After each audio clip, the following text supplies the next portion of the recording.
कसं तर पब्लिक मागच्या ब्लॉगमध्ये तुम्ही पाहिला असेल आपण गावात आलो होतो. मग काय पब्लिक आपण आहे ना धुळ्यामधली ही प्रथा आहे पब्लिक म्हणजे पुऱ्या भारतामध्ये ही प्रथा आहे नाव टाकायची. ही सुद्धा अजून वर्षानुवर्ष चालूच आहे.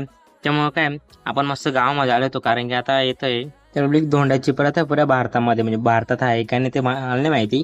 पण पब्लिक महाराष्ट्रामध्ये आहे ती प्रथा. तर पब्लिक आपण काय मस्त गावामध्ये आलो होतो. आपलं काही ना काही काम होतं. गर्दी तर खूप जास्त होऊन गेली होती आणि काय दिवसेंदिवस पुरा काळा होऊन चालू पब्लिक पाहू शकतो मी. पूरा काला होने के चक्कर में क्या करूँ काला होने के चक्कर में कुछ बताओ मेरे लिए. मग का मम्मी त्यांनी मस्त वस्तू घेऊन घेतल्या होत्या.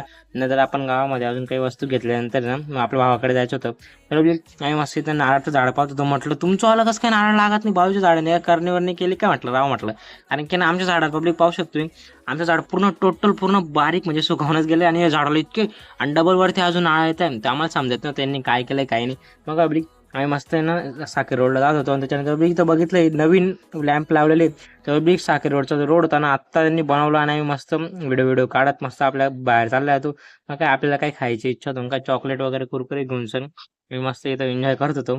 एक जण भेटून गेला काय करतो म्हणे म्हटलं ब्लॉग बनवतो तुम्हाला माहिती नाही म्हटलं काय काय नाही.